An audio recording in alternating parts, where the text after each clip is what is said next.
Swastiastu. Assalamualaikum warahmatullahi wabarakatuh. Salam sejahtera untuk kita semua. Shalom, nama budaya. Halo pemirsa, apa kabar? Semoga Anda selalu dalam keadaan sehat, optimis dan bersemangat. Senang sekali pada hari ini saya Yupi Hari menjumpai Anda dalam program terbaru media Rumah Sakit Sanglah, yaitu Direktur Menyapa. Apa sih program Direktur Menyapa ini? Pemirsa, program ini khusus membahas pertanyaan-pertanyaan yang masuk melalui media sosial RSUP Sanglah seperti DM Instagram, kemudian Facebook dan juga YouTube, dan akan langsung dijawab oleh Direktur Utama RSUP Sanglah Denpasar. Dan untuk itu kali ini tema kita adalah siapkah RSUP Sanglah menghadapi lonjakan kasus COVID-19? Bersama saya telah hadir Bapak Dr. Iwayan Sudana selaku Direktur Utama RSUP Sanglah yang akan menjawab pertanyaan-pertanyaan Anda semua pemirsa. Langsung saja kita sapa. Halo Pak Dirut, Om Swastiastu. Om Swastiastu, Mbak Yupi. Sehat Pak? Sehat selalu. Sehat. Dan harus sehat. Harus sehat Pak ya. Pak Dirut, ini kita di program baru nih Pak di media Sanglah, Direktur Menyapa, yang nanti akan Bapak langsung menjawab pertanyaan-pertanyaan dari masyarakat. Ya, kita sudah menyaring beberapa pertanyaan juga yang masuk. Tapi ini seperti kita ketahui bersama nih Pak Dirut dan juga pemirsa bahwa memang kita mengalami lonjakan COVID yang luar biasa Pak ya. Jadi prediksinya adalah karena Natal dan karena liburan Natal dan tahun baru kemarin gitu.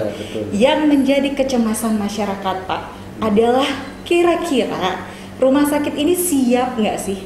Ya. Itu Pak, itu pertanyaannya yang paling banyak nih Pak masuk ke kita Pak. Oke, silakan Pak Dirut bisa menjawab. Baik, terima kasih Mbak Yupi dan seluruh pirsawan pada media ini yang saya hormati dan saya sayangi. Jadi sebenarnya tadi begitu menyapa Mbak Yupi, saya sudah senyum loh Mbak Yupi. Sudah senyum ya, tapi kita pakai masker. Iya benar. Menandakan memang bahwa kita harus pakai masker. Iya, jadi ini ada kaitannya dengan lonjakan kasus nanti. Nah itu dia. Ya begini, jadi memang kita semua ya sebenarnya mencemaskan ya, ada rasa cemas. Tapi sebenarnya kita semualah juga yang seharusnya bagaimana kecemasan itu bisa ditekan ya, bahkan jangan sampai cemas gitu, karena cemas tidaknya itu termasuk kontribusi kita Mbak Yupi. Betul. Karena apa? Ya karena kita tahu kan sekarang ini pandemi COVID-19, kita semua merasa cemas tadi karena adanya tambahan-tambahan kasus yang terutama kasus-kasus OTG sebenarnya. Jadi yang banyak itu penambahannya adalah confirm yang tanpa gejala atau paling tidak sampai gejala ringan. Tapi untuk yang sedang bahkan berat, yang terutama indikatornya kita lihat di Rumah Sakit Sanglah ini, dalam seminggu ini kalau kita lihat pergerakannya memang masih naik turunnya masih tidak begitu besar gitu. Jadi fluktuatif ya. Kisarannya kalau jumlah pasien itu di Rumah Sakit Sanglah itu yang kita rawat untuk isolasi COVID dalam minggu ini sekitar 118 pasien, kadang-kadang 121, 122 sampai hari ini ada sekitar 132 pasien. 132 pasien. Jadi kisarannya antara 118 sampai 132 pasien dari 202 tempat tidur isolasi COVID yang kita miliki. Tapi walaupun demikian, ini perlu kita waspadai seperti Mbak Yupi tadi bilang. Jadi kita perlu waspadai karena kita perkirakan kalau penambahan kasus positif COVID itu, kita perkirakan 30%-nya itu dia nanti akan jatuh ke dalam gejala yang ringan bahkan sampai sedang. Artinya nanti yang tidak bergejala itu kemungkinan ada 30%-nya akan jatuh ke dalam bergejala yang baik ringan maupun sedang. Nah dari 30%-nya itu kira-kira nanti 5%-nya itu akan membutuhkan ICU. Nah, ini yang kalau kita di rumah sakit ini yang kita perlu antisipasi. Saya kira dengan demikian, jadi sebenarnya tadi saya sampaikan sebenarnya kontribusi kita semua. Jadi kita masyarakat semuanya bagaimana caranya mencegah sehingga jangan sampai yang sehat menjadi terpapar, kemudian yang terpapar confirm itu tanpa gejala, jangan sampai menjadi bergejala, ringan atau sedang. Nah, demikian juga kalau sudah ringan sedang jangan sampai menjadi berat. Nah, di sanalah sebenarnya kontribusi kita semua. Betul. Sehingga kan pemerintah selalu menggarisbawahi, memberitahu kita semua untuk kita selalu disiplin. Betul. Ingat 3M selalu ya Pak Dirut ya. Itu jadi kita memakai masker ya seperti Mbak Yupi yang biasanya senyum sekarang tidak bisa senyum. Mukanya nggak kelihatan nggak Pak. Kelihatan. Kemudian kita cuci tangan, menjaga jarak, nah itu yang penting. Baik. Nah, tapi kalaupun harus jatuh ke dalam sakit, ini tugas kami di rumah sakit. Ini kaitannya dengan tadi berapa jumlah pasien dan tempat tidur kita. Untuk yang dirawat juga ya, tempat tidur yang disiapkan juga sudah oleh rumah sakit. Jadi memang rumah sakit Sanglah ini sudah betul-betul siap seperti itu ya Pak ya. Betul. Untuk meskipun ada lonjakan gitu, tapi tetap kita menghimbau masyarakat juga untuk selalu penerapan 3M-nya disiplin seperti itu ya Pak Dirut ya. Pak Dirut ini kalau nggak salah baru tadi pagi Bapak vaksin kedua? Oh iya, ini saya kebetulan tadi vaksin kedua. Yang kebetulan yang pertamanya kita mendapat vaksin pertama pada saat pencanangan di Provinsi Bali. Baik. Ada apa yang dirasakan Pak? Setelah kalau saya kan belum nih Pak, ibu hamil kan belum, nggak boleh nih Pak ceritanya. Gimana Pak? Apa yang dirasain Pak? Pusing kah? Ya, saya sih tidak merasa apa-apa ya, biasa saja, sehat. Jadi habis itu malah olahraga juga. Ya, harus tetap diimbangi Pak ya. Karena ada beberapa nih katanya teman-teman yang habis vaksin lapar katanya Pak. Itu beda ya. Baik, ini kita akan berbincang terkait vaksin Pak. Kalau tadi kesiapan rumah sakit Sanglah, kemudian tempat tidurnya sudah juga, alokasi tempat tidurnya juga sudah tadi. Kalau alokasi tempat tidur kita sebenarnya itu tadi kita kan menjaga rumah sakit Sanglah ini. Kita tahu rumah sakit vertikal milik pusat yang ada di daerah tentunya menjadi garda terdepan bagaimana masyarakat itu jangan sampai tidak mendapatkan tempat tidur, tidak bisa ditangani ketika membutuhkan penanganan. Nah, untuk itu kita sudah mempunyai skenario ya. Jadi setiap kita sudah prediksi ada tambahan, tentunya kita juga mempersiapkan. Kita kan bicaranya di Sanglah ini ya, bukan pencegahan tapi penanganan. Jadi setiap ada penambahan kasus itu tentunya itu sudah ke depannya itu atau sebelum dari grafik yang kita punya grafik kecenderungan. Nah, dari grafik kecenderungan itu kira-kira kecenderungannya nanti ke depan itu meningkat. Nah, sejak saat ini kita sudah merencanakan ke depannya itu untuk mempersiapkan penambahan tempat tidur gitu. Contohnya kemarin-kemarin di tahun 2020 akhir ya. Jadi pertamanya landai-landai di Desember kita sudah bisa memperkirakan ini kira-kira Januari ini akan ada tambahan kasus. Karena tadi Mbak Yupi menyampaikan akibat dari adanya aktivitas pada libur Nataru libur Natal dan Tahun Baru, sehingga kita mempersiapkan. Nah, yang sebelumnya itu misalnya tempat tidur kita hanya 160 misalnya, itu kita tambahkan menjadi 176 di awal Januari itu, dan dengan cepat juga kita persiapkan menambah sekarang dari 160 menjadi 176 dan saat ini menjadi 202 tempat tidur khusus untuk isolasi COVID. Itu. Jadi karena apa? Karena sudah kita prediksi, kita perkirakan gitu. Sehingga grafiknya itu tidak mungkin ketemu antara ketersediaan tempat tidur dengan penjumlahan pasien. Jadi harapannya sejajar, bahkan ini harapannya bisa menurun. Itu. Nah, ketika terjadi semakin sempit jarak grafik ini, artinya penambahan pasien ini bertambah, tempat tidurnya kan belum ditambah, semakin sempit. Nah, di sini kita jaga. Jadi space ketersediaan tempat tidur itu kita jaga. Jadi sekitar 60% bornya 60-70% ya. Jadi ada space 30-40% untuk ketersediaan tempat tidur. Ini yang kita jaga, jangan sampai grafiknya menyentuh ya, mepet aja tidak boleh. Iya, betul. Gitu. Jadi memang sudah disiapkan juga langkah-langkahnya ya Pak ya. Sehingga ada penambahan lagi. Nah, berikutnya ini belum terjadi, tapi kita sudah prediksi. Kita prediksi yang tadi gambaran saya dari sekian jumlah kasus itu nanti 5%-nya akan jatuh yang membutuhkan ICU. Ini kita sudah persiapkan. Sekarang proses penambahan tempat tidur ICU lagi 13 ditambah 11 sama dengan 24 tempat tidur. Ini kita siapkan di Gandasturi dan Kamboja. Nah, untuk mengantisipasi jangan sampai penuh gitu. Iya, betul ya. Iya, jadi semua masyarakat juga bisa mendapatkan perawatan yang maksimal seperti itu ya Pak ya. Oke. Pak Dirut, kalau tadi kita sudah sedikit ngobrolin vaksin nih Pak ya.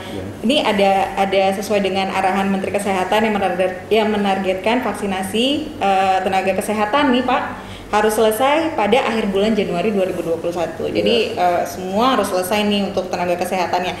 Rumah Sakit Sanglah sendiri Pak, sampai saat ini udah berapa nakes yang divaksin Pak? Iya betul Mbak Yupi. Jadi kita setiap hari ini kan ada pertemuan dengan Menteri Kesehatan dan atau Wakil Menteri Kesehatan sama Pak Dirjen Yankes. Nah, melihat pergerakan ini, kasus ini, jadi kita diharapkan untuk cepat memberikan perlindungan kepada yang tahapan pertama prioritasnya adalah tenaga kesehatan. Nah, artinya apa? Artinya seluruh tenaga karyawan yang ada di Rumah Sakit Sanglah ini harus dengan cepat bisa mendapatkan perlindungan melalui vaksinasi. Kita ditarget sebenarnya awal Januari ya, tapi kalau kita akhir Januari ini kita target selesai. Sehingga dengan demikian kita membuka layanan vaksinasi itu seharinya paling tidak 400 sampai 600 target itu harus kita selesaikan. Dan Astungkaro ini bisa kita lakukan sehingga sampai hari ini kita sudah mengundang tenaga karyawan kita untuk datang ke tempat vaksinasi itu ada sejumlah 2.616 orang. 2.616 orang itu yang datang ke posko tempat dilakukan vaksinasi. Nah, dari 2.616 orang itu yang bisa divaksinasi atau yang sudah sampai kemarin itu divaksinasi itu ada sejumlah 1.663 orang. Jadi kalau kita hitung jumlah tenaga kita yang didaftarkan yang harus mendapat vaksinasi itu sejumlah 2.740, yang sudah divaksinasi itu 1.163 sampai kemarin itu sudah hampir sebenarnya 60 sekian persen. Tapi kalau yang datang itu yang 2.616 itu kita hitung dibanding dengan 2.740 orang itu sudah 95% lebih. Jadi sudah hampir clear Mbak. Hampir semuanya. Itu kemarin datanya. Datanya. Nah, hari ini kan sedang berproses dari pagi jam 8 sampai selesai. Saya kira hari ini sudah tuntas. Untuk seluruh karyawan rumah sakit bisa mendapatkan vaksinasi. Nah, kenapa ada selisih tadi kan? 2.616 yang datang, tapi vaksinasinya kemarin itu hanya 1.663 itu. Ada selisih sekitar 953 ya. Karena komorbid, ada yang komorbid, ada yang seperti ada yang hamil, ya. Ada yang busui juga ya Pak Dirut ya, yang bawa calon generasi penerus ya. Iya, betul. Nah, ada yang ada sakit jantung dan seterusnya, itu komorbid yang memang tidak dimungkinkan untuk divaksinasi. Dan juga ada sebenarnya yang ditunda. Jadi tiba-tiba baru dicek tensinya langsung naik.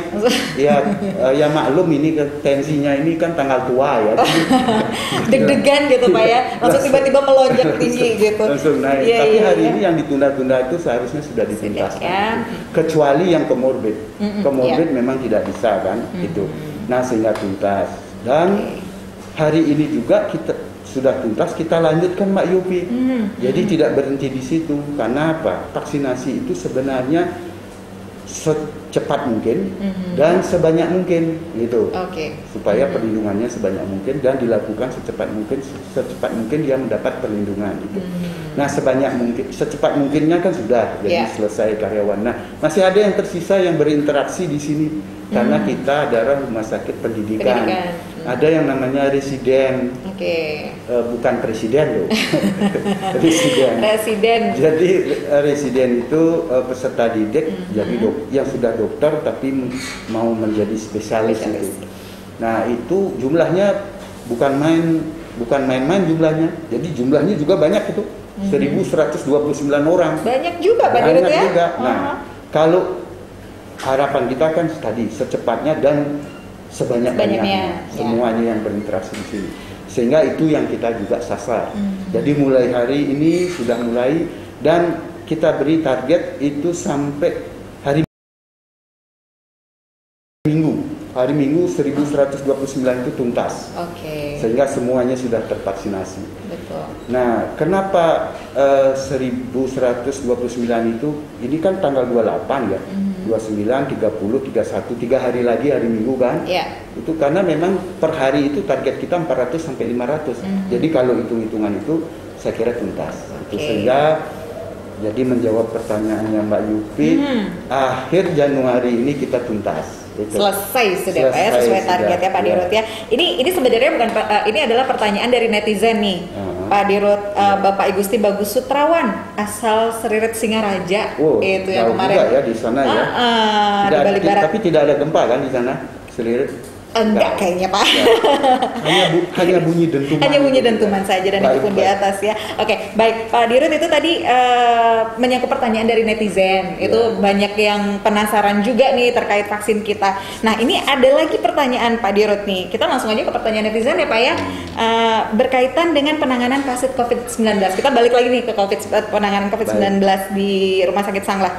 Donor plasma konvalesen. Pak Dirut. Nah, ini awal tahun, ini rumah sakit sana kan kita sudah punya UTD ya Pak ya, secara mandiri ya, transfusi darah. Berapa stok plasma konvalesennya kita nih Pak? Iya, jadi saya artinya di sini optimis ya. Jadi sampai yang namanya plasma konvalesen pun sudah artinya ada pertanyaan dari masyarakat kan gitu. Iya, betul. Artinya memang masyarakat ini sekarang itu bagaimana mendapatkan informasi itu cukup bagus ya. Hal-hal yang baik. Kemudian berarti kita di rumah sakit ini juga dengan cepat mensosialisasikan program ataupun hal-hal yang terjadi di rumah sakit sehingga nyampe ke masyarakat ini. Jadi terima kasih. Tadi siapa itu? Dari Seriret? Yang dari Seriret Pak Gusti Bagus Sutrawan. Pak Gusti Bagus Sutrawan ya, terima kasih ya. Jadi perhatiannya terhadap kita di Rumah Sakit Sanglah. Jadi saya kira benar kita sedang mengembangkan juga terapi yang namanya plasma ini ya, plasma konvalesen. Jadi plasma konvalesen ini kita ada program untuk terapi itu sehingga sekaligus kita mandiri untuk membuat UTD, unit transfusi darah, sehingga bisa memproduksi plasma ini secepat mungkin, sebanyak mungkin. Nah, ini sudah jalan. Jadi target kita perharinya itu ada 5 donor lah yang kita harapkan. Sehingga masyarakat sekaligus ini saya sosialisasikan. Jadi kalau ada penderita COVID kemarin itu yang tentunya rasa kemanusiaan gitu, mau menyumbangkan sebagai pendonor untuk plasmanya akan diberikan kepada penderita COVID berikutnya, silahkan datang ke Rumah Sakit Sanglah. Dan ini sudah berlangsung, sehingga sesuai dengan pertanyaan Mbak Yuki tadi, sampai saat ini kita stopnya hari ini itu untuk golongan darah A itu ada tiga kantong, tiga port. Untuk golongan darah B ada 12. Untuk golongan darah O ada 3. Nah, yang AB belum ada ini. Nah, demikian juga kalau rumah sakit yang tidak hanya untuk pasien COVID di Sanglah, rumah sakit di luar Sanglah yang membutuhkan plasma ini, tadi saya sebutkan masih ada stok itu tadi, A banyak 3, B 12 dan O 3 gitu. Silakan di order ke Sanglah gitu. Sudah bisa itu gitu, sudah, Pak, ya. dan itu stok hari ini. Artinya kemarin itu angkanya tidak seperti itu karena sudah kita pakai kan. Ini bergulir terus itu. Jadi intinya sudah jalan itu. Baik. Nah, ini ada lagi pertanyaan Pak dari Pak Dewatnyana, katanya syarat menjadi pendonor konvalesen. Penting juga itu syaratnya ya. Jadi memang sebagai pendonor ini ada syaratnya. Jadi di satu sisi kita mohon yang mau mendonorkan datang ke Sanglah, tapi ada syaratnya ya. Jadi misalnya dari segi umur ya, umurnya 17 sampai 60 tahun gitu.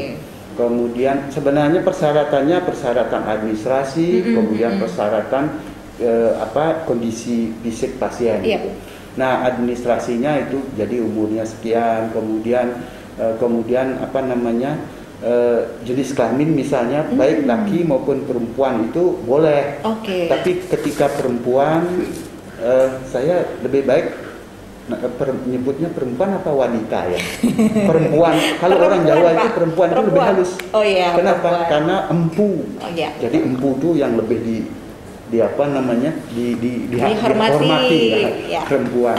Nah, jadi tapi kalau perempuan seperti Mbak Yupi, mohon maaf, nggak bisa. Karena sedang mengandung, kan, jadi yang tidak hamil.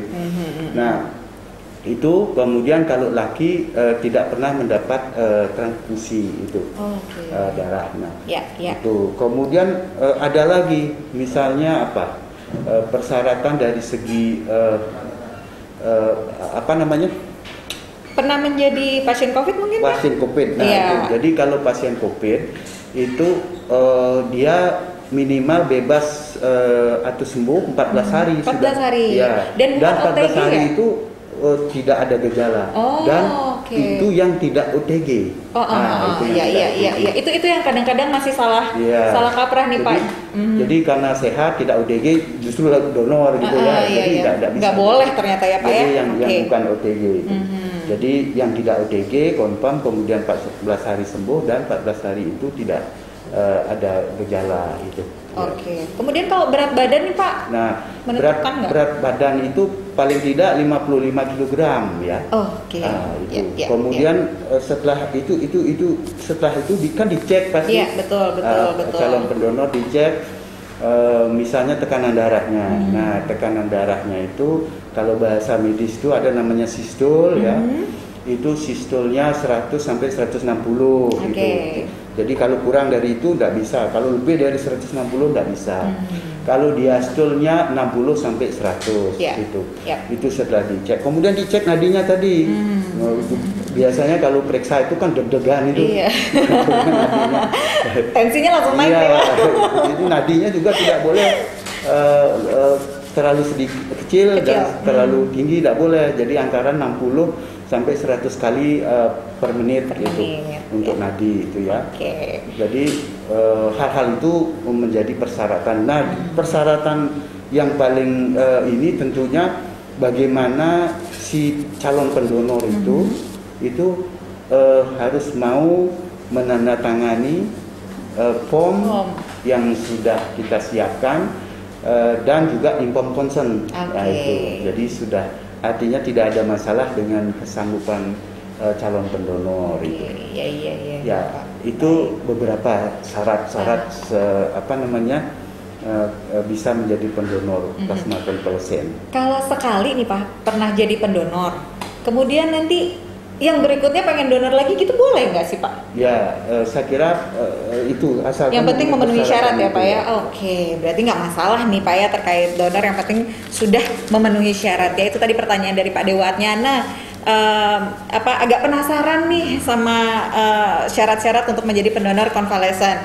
Oke, kita masuk ke pertanyaan dari media sosial nih Pak. Sudah Yupi rangkum pertanyaannya. Ini yang paling sering banget ditanyain nih Pak, terkait swab PCR-nya kita. Oh, swab. Kita kan punya beberapa ketentuan nih untuk swab PCR ya Pak ya. Dan memang kita memang tidak melayani untuk umum gitu ya Pak. Dengan ada ketentuan-ketentuannya. Kenapa ya Pak? Kenapa harus begitu nih? Kenapa nggak buka layanan swab untuk umum aja? Kan banyak nih orang pengen kesanglah aja biar cepet, aja biar cepet nih gitu. Iya betul Mbak Yupi. Jadi mungkin sebelum menjawab itu dalam pemeriksaan ini ada beberapa ya. Ada tadi swab PCR, kemudian ada rapid test, ada rapid antigen. Nah, yang rapid test dan swab PCR itu bisa kita lakukan di Sanglah ya. Itu, tapi rapid antigen tidak. Kemudian terkait dengan swab PCR itu, kita Rumah Sakit Sanglah ini adalah rumah sakit vertikal milik Kementerian Kesehatan pusat ya. Jadi dari pusat itu sudah ada kesepakatan dan menginformasikan kepada kita. Jadi tentunya akan dibantu peralatan, kemudian reagennya itu untuk ngetesnya itu, reagennya itu. Nah, sehingga kita tidak boleh dalam hal ini kalau ada tes swab PCR itu menarik tarif yang itu kan ada tarifnya. Betul. Jadi untuk peralatan dan reagen itu. Nah, yang dia kan banyak yang ini ada keluhan, bahkan ada jutaan dan seterusnya itu. Jadi tidak boleh, karena kita tentunya betul-betul bagaimana bisa memberikan layanan untuk tes PCR ini kepada masyarakat dengan cepat dan tentunya tidak membebani itu, sehingga diri itu. Nah, kemudian tugas kita Rumah Sakit Sanglah itu adalah bagaimana mengcover sebenarnya awalnya dari 2000 kita punya karyawan 2.874 karyawan. Nah di situ kan pasti yang ada gejala-gejala yang kira-kira ke arah COVID itu harus di swab PCR. Nah, itu tugas kita. Nah, kan itu aja sasarannya kan banyak gitu. Iya, betul. Nah, itu yang ada gejala. Kemudian tidak hanya itu. Kemudian secara rutin, karena ini kan garda terdepan tenaga kita itu yang setiap hari kontak dengan pasien-pasien confirm ya COVID-19, itu tentunya secara berseri, secara rutin juga harus di swab PCR, dilakukan tes. Nah, mengcover itu saja itu jumlahnya cukup banyak, sehingga kita tentunya dalam hal ini untuk tugas kita ngetes dan memastikan karyawan kita bisa kita tes di sini, kemudian tidak terbebani. Dan semua tadi peralatan dan reagennya itu dibantu oleh pusat. Pemerintah ya. Nah, kemudian yang ketiga untuk ASN, pejabat ASN dan pegawai yang tugas keluar mendapatkan penugasan resmi dari instansi mereka. Itu tugas kita, sehingga tentunya itu harus kita layani tanpa itu tadi dibebani pembiayaan. Nah, jadi sehingga tidak rancu. Jadi kalau misalnya kita buka mandiri istilahnya, buka mandiri itu kan rancu. Jadi mana yang bahan untuk memang dibebaskan, mana yang kena tarif yang ada dari variasinya dari 900.000 sampai sekian juta itu jadi nanti. Jadi kita konsentrasi di sana. Oke. Jadi memang concernnya supaya tidak memberatkan masyarakat dan memang alat dan bahannya juga kita memang subsidi dari pemerintah. Betul. Karena seperti itu ya Pak Dirut ya. Mudah-mudahan ini juga sudah menjawab pertanyaan. Ini pertanyaannya paling banyak Pak.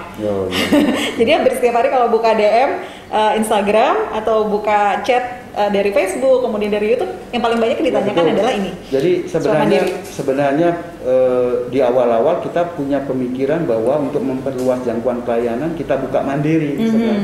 Tapi itu jadi kita kan merupakan bagian dari pusat yang memang tentunya tugasnya adalah sudah diinstruksikan seperti itu. Jadi kita tidak membuka mandiri. Betul. Ini juga ada pertanyaan ini semoga menjawab ya pertanyaan dari para pemirsa semuanya, masyarakat semuanya yang menanyakan kenapa sih Rumah Sakit Sanglah ini tidak membuka layanan swab mandiri. Tadi sudah dijawab oleh Pak Dirut ya. Nah, kita masuk ke pertanyaan berikutnya. Pak Dirut, ini juga dari masyarakat nih. Aman nggak sih berobat ke Rumah Sakit Sanglah di masa pandemi saat ini? Kan ada nih yang mau ke poli nih Pak, mau check up, mau apa gitu.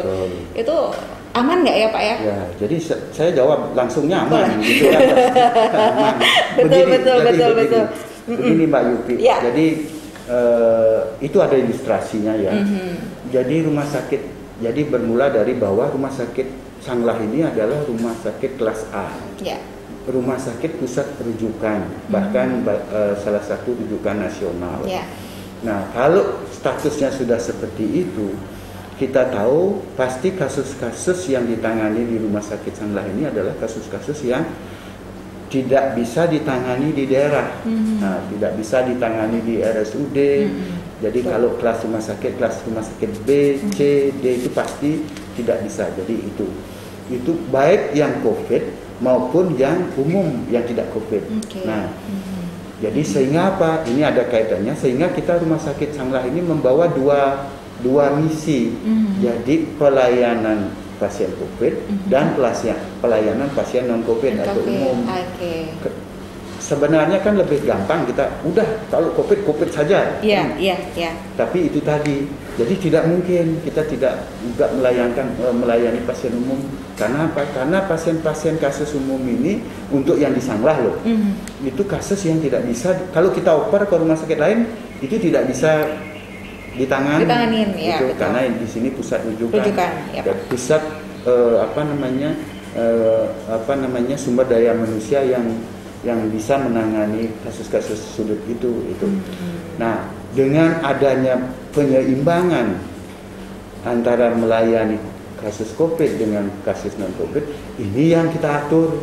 Nah, jadi ini baru menjawab aman itu tadi. Ini kita atur. Jadi kita sudah memberlakukan ada namanya yang zonasi ya. Zonasi. Jadi dalam zonasi itu, pembagian zonasi itu kita bedakan menjadi merah, daerah orange, daerah kuning, daerah hijau. Nah, artinya apa? Ketika itu merah, implikasinya tidak semua orang bisa masuk ke situ, ke area itu. Jadi hanya petugas tertentu. Karena kalau merah itu resiko sangat tinggi. Itu artinya sangat tinggi. Jadi misalnya di mana? Di ruang isolasi COVID. Jadi di sana ada pasien pasti positif kan? Pasti yang masuk di situ tenaganya tenaga tertentu. Ruangannya juga jenisnya tertentu. Kemudian juga APD-nya tertentu. Nah, sampai dan seterusnya sampai yang lebih longgar lagi sampai ke hijau kan. Kalau hijau baru bebas gitu. Jadi kita sudah bagi itu semuanya. Termasuk bagaimana penanganan untuk sterilisasi daerah tersebut. Gitu. Itu ada lagi penanganannya ada Pak lagi ya? Desinfektannya seperti apa gitu. Sehingga apa? Itu menjawab tadi. Sehingga aman. Bahkan jadi kalau kita lihat statistiknya, jadi yang kena COVID itu untuk tenaga kita ya yang terpapar itu yang kena itu persentasenya besar yang bukan di tempat isolasi COVID-nya. Justru bukan yang di situ Pak, justru yang di justru yang itu artinya memang sebenarnya kita sudah jaga betul kalau yang memang ada isolasi COVID itu aman gitu ya, aman gitu. Nah, artinya mungkin dapatnya di luar kan gitu. Nah, itu tenaga dia. kita itu dapatnya. Kalau rumah sakit malah aman. Iya. Karena sudah dibagi-bagi. Itu yang nggak bisa dihindari sebenarnya, dapat di luar itu ya Iya, Pak. itu. Jadi rumah sakit Sangla kalau ditanyain aman nggak sih kita berobat selain pasien COVID nih, mau check up, mau kontrol, mau apa, itu aman Iya. Pak ya, karena rumah sakit juga sudah membagi areanya, melakukan zonasi. Bahkan pasien yang emergensi pun Ya. kita sudah screening di sana. Oke. Jadi pasien kan kita tidak tahu. Ha-ha. Kalau misalnya ini pasien yang tanpa dirujuk, artinya yang nyelonong tiba-tiba Iya, datang. iya. Kalau yang dirujuk kan sudah diinformasikan Iya, kita betul. kepada si perujuk itu, oh ini bahwa pasien yang kira-kira menjadi COVID sudah bisa. Tapi yang nyelonong tiba-tiba itu kita tidak langsung bawa ke IGD umum itu. Jadi kita screening dulu, kita ada namanya IGD screening itu. IGD Di sana dulu di screening, Oke. dipilah kalau pasti tidak COVID, baru bawa ke IGD yang umum. Baik. Oke. Jadi aman. Jadi aman. Ya. Jadi tenang aja untuk pemirsa yang ingin berobat ke Rumah Sakit Sangla yang pasien non COVID gitu ya. Silahkan, karena Rumah Sakit Sangla juga sudah membagi areanya, sudah melakukan apa ya Pak, desinfektan gitu ya, sudah melakukan desinfektan dengan baik seperti itu. Oke, baik. Berarti aman nih, Pak Dirut sudah Aman. dijelaskan, sudah digarisbawahi, sudah di bold, aman Pak ya. Jadi bahkan Mbak Yupi tidak ada masalah kan? Nggak masalah Udah, Pak, jadi- kerja iya kerja, jadi ya. aman gitu ya. Ya. Oke, baik, kita akan membacakan, ini ada pertanyaan-pertanyaan dari live Instagram yang juga sudah masuk. Mungkin ada pertanyaan. Oke, baik, sebentar, saya lihat dulu ya Pak Dirut ya, ini ada pertanyaan juga. Oh, ini live-nya di mana ini? Live-nya di Instagramnya kita Oh, Pak. wah, Oke. ya baik. Tapi sebelumnya nih Pak nih ada yang bertanya dulu nih, boleh sambil saya cek Ya. pertanyaannya. Ada yang penasaran juga nih Pak. Salah satu wartawan kita nih sempat nanya nih, wartawan Bali Express, penanganan COVID anak Pak. Iya, penanganan COVID anak, tempat isolasinya gimana Pak? Ya, jadi begini. Jadi kita selalu meningkatkan kemampuan kita dalam penanganan COVID-19 ini. Jadi mungkin saya cerita sedikit. Pada awal-awal Ya. kita hanya berpikir, oh pasien isolasi COVID gitu. Kalau pasien isolasi COVID, kita bayangan kita kan pasien dewasa ya. Ya. Dewasa artinya tidak termasuk juga hamil tidak, anak tidak gitu. Jadi itu. Nah, dengan perkembangan itu mulai kita berpikir, karena apa? Di beberapa tempat juga sudah mulai terpapar ibu hamil. Oke. Nah, sehingga kita mulai, kalau begitu nanti kecenderungannya termasuk pasien-pasien yang perlu dioperasi mungkin akan ada positif, dan benar itu. Oke. Sehingga itu kita siapkan semua Mbak Yupi. Ya. Jadi mulai dari khusus untuk COVID kita ada. Kemudian untuk persalinan ibu hamil yang COVID kita siapkan. Nah, termasuk tadi menjawab anak ya. Jadi di NICU kita itu ada untuk yang COVID. Memang ya. ada untuk COVID ya. Jadi seperti itu. Oke, Ya. sudah dipikirin juga ya. Oke, baik. Nah, ini sudah ketemu Pak Dirut nih. Ada yang nanya penanya dari masyarakat kita, dari live IG kita ya Pak ya hari ini ya. Dari Sari Utami, Ibu Sari Utami. Pak, berapa nakes yang gagal divaksin katanya? Oh, gagal divaksin. Gagal divaksin. Gagal divaksin itu tadi sekilas ya. Terima kasih. Ini Ibu siapa? Ibu Sari Utami. Sari Utami ya. Ya. Jadi ini datanya yang hari ini belum masuk ya. Karena masih sedang ya, kemarin, Pak ya. tanggal 27 itu kita sudah mendata yang mendaftar itu 2.616. ya. Kemudian yang dilakukan vaksinasi hanya bisa 1.663. Oke. Sehingga yang tidak bisa divaksinasi atau gagal tadi ya, itu 2.616 dikurangi 1.663 orang, sama dengan 953 orang. Nah, itu yang tanda kutip gitu dinamakan gagal ya. Gagal. Nah, yang gagal ini ada yang masih ditunda, ada yang memang komorbid itu punya penyakit yang penyerta yang tentunya tidak boleh divaksin ya, dilakukan vaksinasi.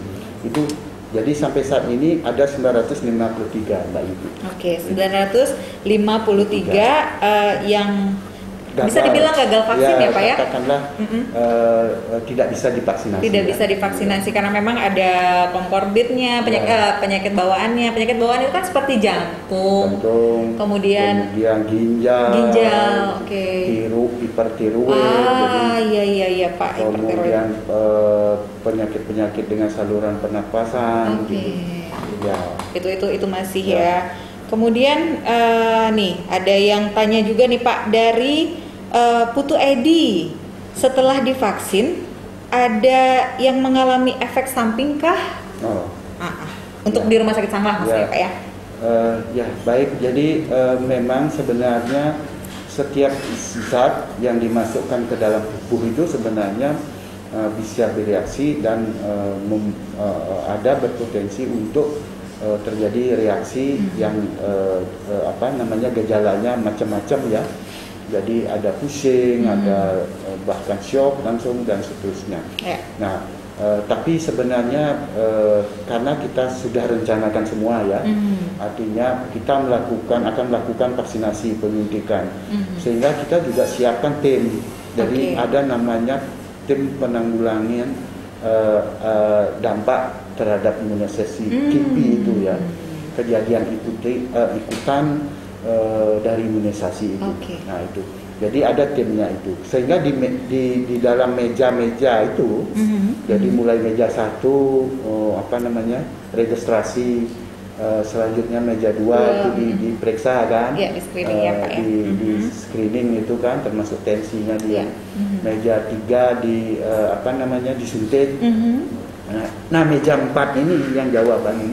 Meja 4 ini ada namanya meja observasi atau tempat observasi kan. Nah di observasi ketika terjadi muncul KIPI namanya, kejadian ikutan imunisasi tersebut, itu tentunya kita cepat tim itu kita siapkan untuk penanggulangan. Nah dalam laporan teman-teman tim yang bertugas di kemarin di tempat vaksinasi, ada 2 yang masuk ya, ada 2 dan hari ini dua-duanya sudah baik sudah ya. Baik ya, sudah tidak ada masalah juga. Mungkin kaget mungkin Pak. Kaget itu jadi tadi bereaksi. Memang itu kan tidak bisa diprediksi. Iya betul. Karena memasukkan zat ke dalam tubuh. Jadi seperti suntik biasa itu juga sama ya bisa terjadi. Nah yang penting bagaimana kesiapan kita untuk penanggulangan. Ada laporannya 2, gitu, tapi sudah bagus semua. Ada yang itu berdebar langsung setelah deg-degan itu ya Pak. Ya betul. Jadi bukan reaksi yang berlebihan untuk tubuh seperti itu ya Pak ya. Mungkin kalau pusing-pusing, deg-degan itu biasa gitu ya Pak. Jadi mungkin efek sampingnya seperti itu, dan yang kita rasakan juga di Rumah Sakit Sanglah ini hanya dua saja. Ya, semoga 2 dari sekian ribu gitu ya Pak ya. Oke, Pak Dirut, nggak terasa nih kita sudah di segmen akhir. Pak Dirut ya. Saya mau dengar nih, saya dan juga masyarakat mau dengar kira-kira himbauan dari seorang Direktur Utama RSUP Sanglah Denpasar kepada masyarakat apa? Silakan Pak. Sebenarnya semuanya berkontribusi sebenarnya dalam bisa berkontribusi atau memberikan kontribusi dalam rangka mempercepat kita keluar dari pandemi COVID-19 ini. Jadi tidak hanya dokter, tidak hanya perawat, tidak hanya analis, masyarakat biasa, semuanya itu. Tentunya kontribusinya menurut yang bisa dilakukan masing-masing. Lakukanlah hal itu. Jadi melakukannya mulai dari mana? Dari mencegah. Jadi mencegah itu jauh lebih bagus ya. Nah, dan bisa dilakukan dengan sederhana. Nah, mencegah itu tadi pemerintah sudah menyampaikan ikuti protokol kesehatan. Itu. Nah, jadi itu hal yang mudah yang artinya tanpa biaya besar, perlu kedisiplinan, perlu membiasakan diri itu. Lakukan itu. Jadi kalau memang tidak perlu, janganlah keluar. Nah, kalau memang harus keluar, pakailah masker kan gitu. Nah, kalau setelah di luar pakai masker, harus berkerumun gitu, banyak orang tidak bisa dihindari, ya jagalah jarak, gitu. Hindari sampai dekat ya gitu. Kemudian setiap melakukan sesuatu aktivitas atau setelah melakukan aktivitas cuci tangan gitu.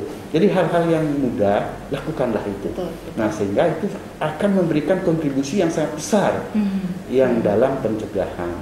Nah selanjutnya baru kan tentunya kalaupun seperti itu sudah dilakukan, ada kasus-kasus yang sampai bergejala sedang bahkan berat, itu barulah tugas kita ya. Nah tugas kita di pelayanan rumah sakit itu. Tapi sekali lagi kami mengajak kepada seluruhnya untuk melakukan pencegahan dengan disiplin mengikuti protokol kesehatan. Betul. Setuju sekali Pak Dirut ya.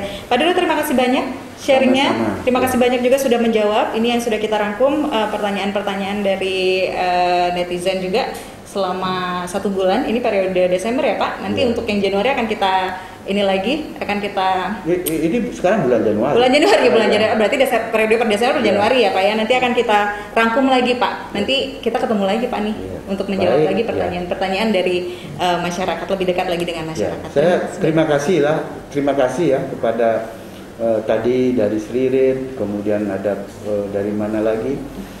Artinya apa? Artinya ada kepedulian.